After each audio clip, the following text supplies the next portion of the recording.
ठीक है, आज चैप्टर 8 स्टार्ट करते हैं। मानव कल्याण में सूक्ष्मजीव यानी कि माइक्रोब्स इन ह्यूमन वेलफेयर।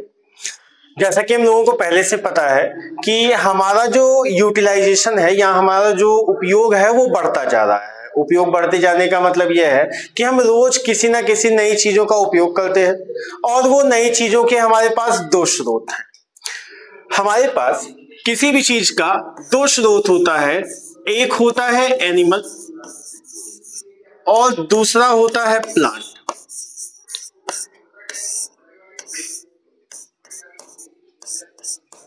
जंतु और पुष्प, एनिमल और प्लांट, हमारे पास दो स्रोत हैं मुख्यतः जो किसी चीज के लिए, किसी ऑब्जेक्ट के लिए उपयोग किए जाते हैं।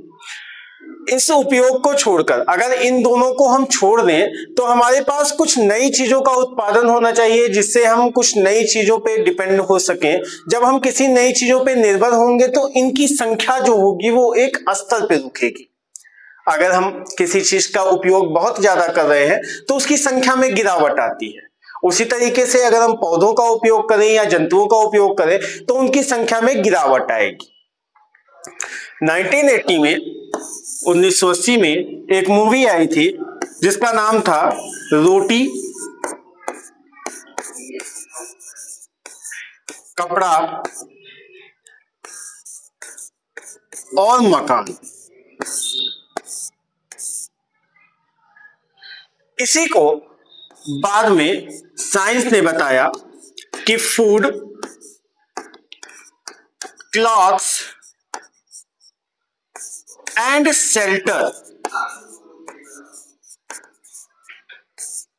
वही चीजें हैं। रोटी, कपड़ा और मकान, फूड, क्लॉथ्स एंड शेल्टर हमारी बेसिक नीड है। ये हमारी बेसिक नीड है, ये हमारी वो आवश्यकताएं हैं जो हमारे लिए सबसे प्राथमिक है। अगर एक जीवन जीने के लिए हमें किसी चीज की आवश्यकता है तो वो यही है। हमें रोटी की आवश्यकता है यानी कि हमें फूड मिलना चाहिए। फूड के क्या स्रोत है? दो स्रोत हैं, एक प्लांट और एक एनिमल। अगर हम प्लांट की बात करते हैं तो यहां से हमें फ्रूट मिलेगा, वेजिटेबल मिलेगा, फ्लावर मिलेगा, स्टेम मिलेगा। प्लांट के बहुत सारे पार्ट को हम टेक करते हैं, खाते हैं। अगर हम एनिमल की बात करते हैं तो एनिमल से हमें मीट मिलता है, ठीक है, एग मिलता है। क्लॉथ, कपड़े, प्लांट से हमें कॉटन मिलेगा, प्लांट से हमें जूट मिलेगा। एनिमल्स की बात करेंगे तो एनिमल से हमें ऊन मिलता है। इस तरीके से हम अगर देखें तो जो भी डिपेंडेंसी है वो किस पे है? प्लांट और एनिमल के ऊपर है। शेल्टर, घर बनाए जा रहे हैं। आज के टाइम पे जो घर बनाए जा रहे हैं वो सीमेंटेड हो रहे हैं, इसलिए के लिए हमें कंक्रीट की आवश्यकता पड़ती है, पत्थर की, गिट्टी की आवश्यकता पड़ेगी, मोरंग की आवश्यकता पड़ेगी। लेकिन जो पहले के घर बनते थे वो कच्चे बनते थे और उस कच्चे घर बनाने के लिए हमें इन्हीं दो की आवश्यकता पड़ती थी। हम क्या करते थे? हम प्लांट्स का यूज करते थे, उनकी लकड़ियों का यूज करते थे, पत्तियों का इस्तेमाल करते थे, ठीक है। ये जो जानवर होते थे इनकी खाल को, इनकी हड्डियों को घर के आसपास लगाया जाता था ताकि कोई और जीव ना आ जाए, कोई और जानवर ना आ जाए। तो इन्हीं चीजों की जो हमारी डिमांड है उसे पूरा करने के लिए हम संघर्ष करते हैं और अब हमारी जो डिमांड है वो इससे कई गुना ज्यादा बढ़ चुकी है।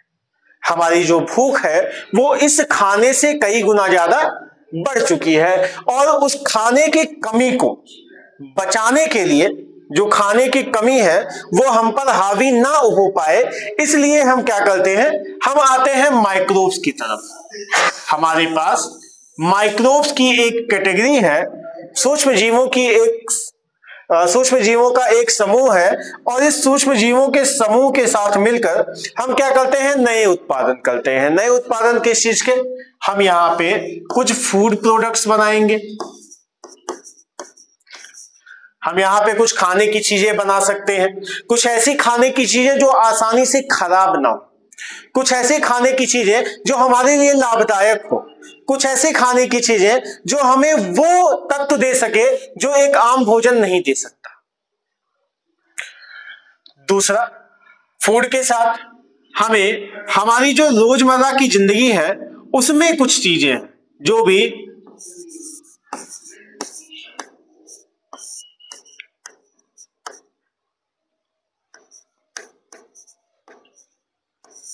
जो भी हमारे घरेलू उत्पादन में है, ठीक है, घरेलू जो उत्पादन में है उसमें आता है। हम देखते हैं कि घरेलू उत्पादन में हमारी कुछ चीजें हैं जिसको हम माइक्रोब्स की सहायता से बना रहे हैं। तो आज के टाइम पे सूक्ष्म जीव जो है वो हमारे लिए एक बहुत ही जरूरी कॉन्सेप्ट बन चुका है, एक बहुत ही आवश्यक चीज बन चुकी है और इसका उपयोग हम अपने आवश्यकता के अनुसार कर रहे हैं, ठीक है। अब इसमें कुछ चीजें आती हैं। क्या चीजें आती हैं? इसमें कुछ टर्म्स दिए जाते हैं, उन टर्म्स को डिफाइन किया जाता है। क्या चीजें हैं वो एक बार देख लीजिए। इसमें एक टर्म आता है जिसे हम कहते हैं माइक्रो बायोलॉजी। माइक्रो का मतलब सूक्ष्म,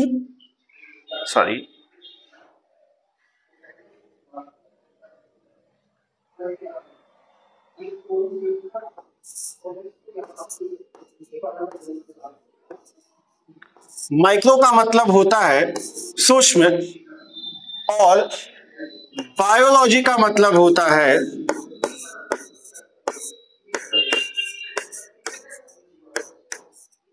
जीव विज्ञान, यानी एक ऐसा विज्ञान जो सूक्ष्म जीवों के बारे में अध्ययन कराता है उसे हम क्या कहते हैं? माइक्रो बायोलॉजी कहते हैं।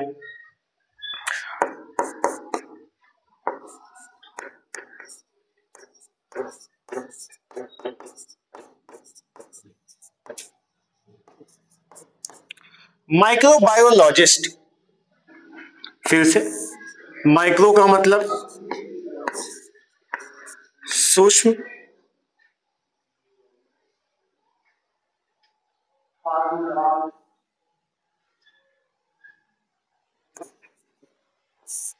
माइक्रो का मतलब सूक्ष्म और बायोलॉजिस्ट का मतलब होता है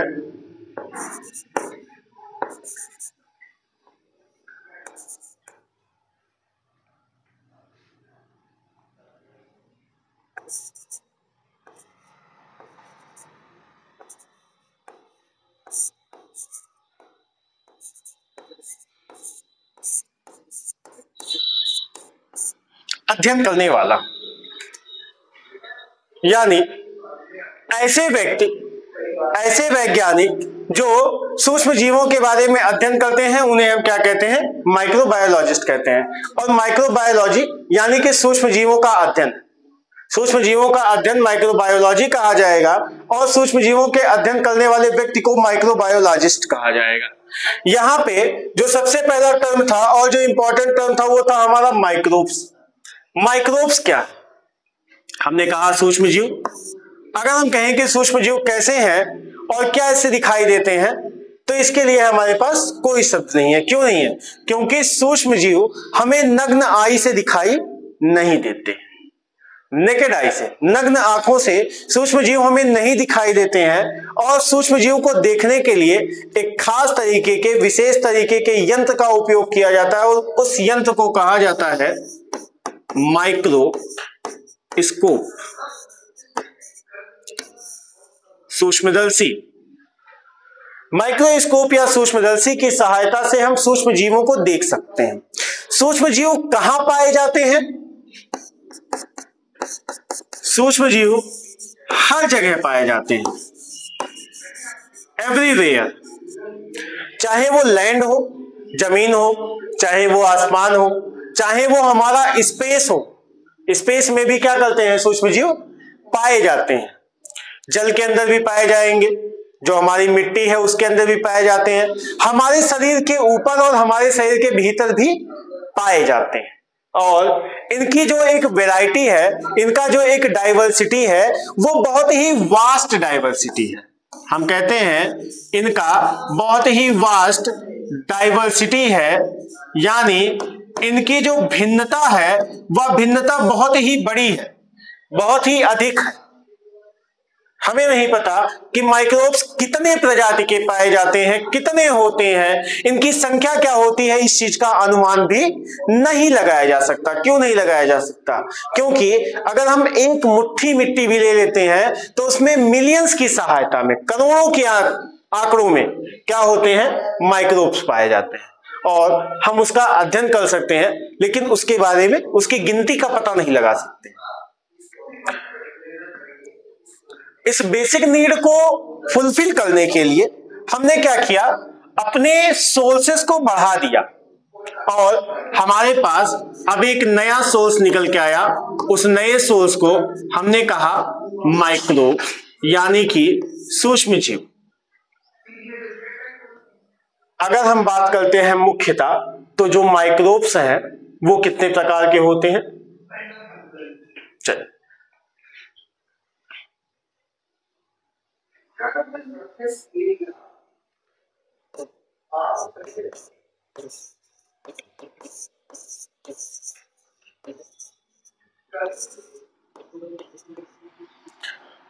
माइक्रोब्स को एक बड़े पैमाने पे बांटा गया है 5 ग्रुप में, 5 समूह में। पहला समूह है बैक्टीरिया, दूसरा समूह है फंगी, थर्ड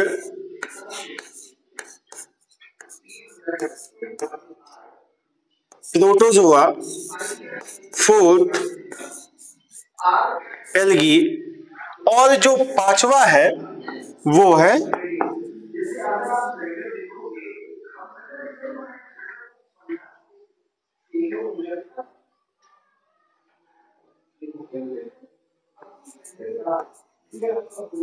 वायरस। वायरस को हमने कहा कि ये लिविंग या नॉन लिविंग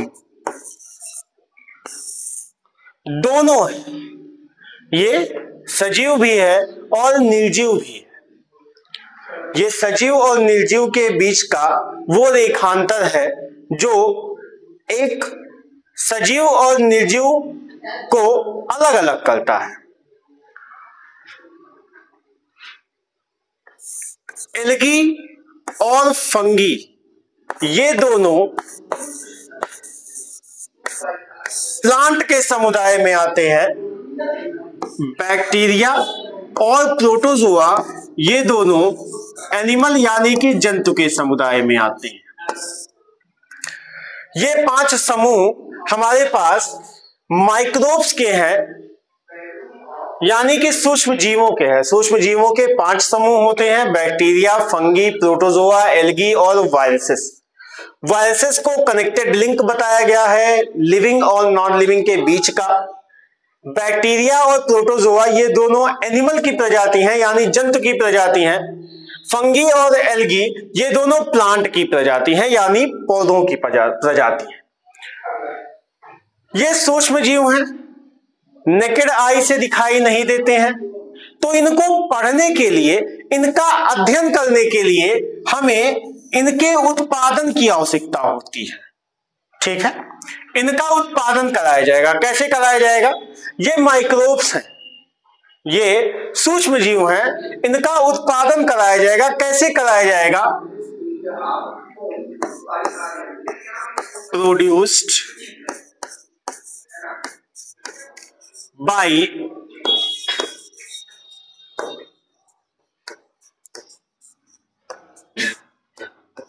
कल्चर मीडिया। हम एक कल्चर मीडिया बनाएंगे। कल्चर मीडिया का क्या मतलब होता है? कल्चर मीडिया का मतलब यह होता है कि जिस सही वातावरण में, जिस अनुकूल वातावरण में इसकी वृद्धि होती होगी, इनका ग्रोथ होता होगा, वृद्धि होती होगी, उस अनुकूल वातावरण को हम निर्मित करेंगे, बनाएंगे। और ये कहां पे होगा? कल्चर मीडिया बनाया जाएगा लैब में, यानी कि लेबोरेटरी में, प्रयोगशाला में। और लैब में कल्चर मीडिया बनाया जाएगा। कैसे बनाया जाता है? मान लीजिए कि फंगस है, तो फंगस का ग्रोथ कैसे होगा? फंगस का ग्रोथ तो उस जगह पे होगा जिस जगह पे किसी तरीके का मृतक शरीर पाया जाए, जिस जगह पे मांस का टुकड़ा पाया जाए, वहीं पे फंगस का ग्रोथ हो जाएगा। जहां पे कोई डेड प्लांट या एनिमल होगा उसी के ऊपर तो फंगस उगेगा। तो उसे उगाने के लिए कल्चर मीडिया में हमने क्या रखा, हमने मीट रखा, कुछ पीस, कुछ स्लाइस, एक आध टुकड़े, कुछ टुकड़े हमने मीट रखा। जब हमने मीट रखा, अच्छा मीट है, ये पूरी तरीके से खा लेंगे तो खत्म हो जाएंगे भाई, मीट है, थोड़ा सा टुकड़ा अगर हमने रखा, कुछ समय में ये खा के खत्म कर देंगे उसे। जितने समय में ये उसे खा के खत्म करते हैं उतना समय ही होता है हमारे पास अध्ययन करने के लिए। मान लीजिए कि हमने मीट का टुकड़ा इतना रखा था कि वो क्या हो सके, 24 घंटे तक।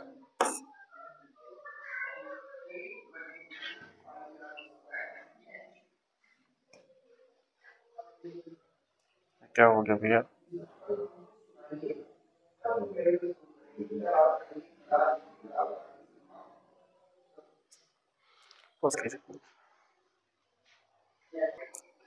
ठीक है, जैसे कि हमने देखा कि मान लीजिए हमने इतना एक्सट्रैक्ट रखा है कि 24 घंटे तक जो है वो मीट चल जाएगा।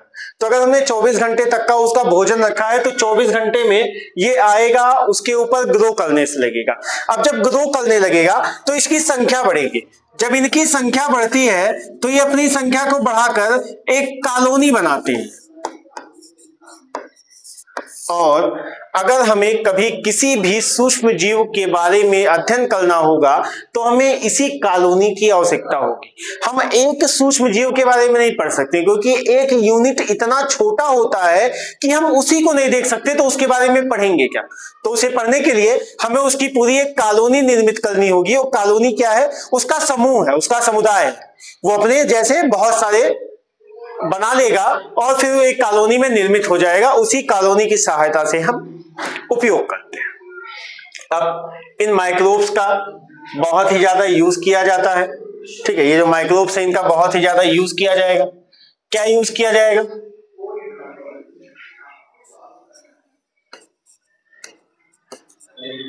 यूजेस ऑफ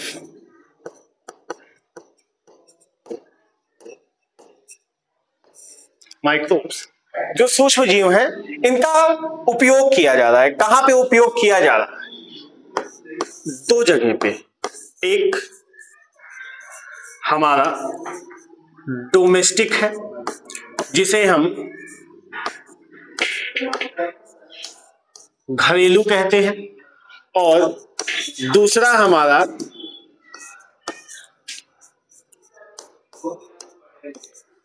इंडस्ट्रियल है जिसे हम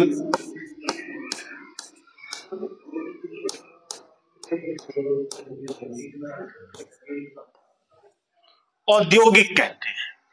ठीक है, तो औद्योगिक या घरेलू उत्पादनों में हम क्या कर रहे हैं? अपने सूक्ष्म जीवों का उपयोग कर रहे हैं। अब सूक्ष्म जीवों का उपयोग कैसे किया जा रहा है? तो हमारे पास अगर हम बात करें किसकी, घरेलू उत्पादनों की, यानी कि हम बताना चाहते हैं कि आपके घरों में कैसे सूक्ष्म जीवों का उपयोग किया जा रहा है। अगर हम घरेलू सूक्ष्म जीवों के अगर हम सूक्ष्म जीवों के उपयोग की बात करते हैं, प्रयोग की बात करते हैं, तो हमारे पास दो जगह आती हैं। पहला आता है डोमेस्टिक और दूसरा आता है इंडस्ट्रियल। डोमेस्टिक का मतलब हो गया घरेलू, यानी अगर हम किसी घरेलू चीज का उत्पादन कर रहे हैं और उसमें माइक्रोब का इस्तेमाल कर रहे हैं तो वो डोमेस्टिक है या घरेलू उत्पादन है। और दूसरा अगर हम इसे एक बड़े पैमाने पे कर रहे हैं तो वो हमारा औद्योगिक यानी कि इंडस्ट्रियल है। अगर हम साधारण रूप से, सामान्य रूप से डोमेस्टिक की बात करते हैं, यानी कि हम घरेलू उत्पादन की बात कर रहे हैं, तो इसका एक बहुत अच्छा उदाहरण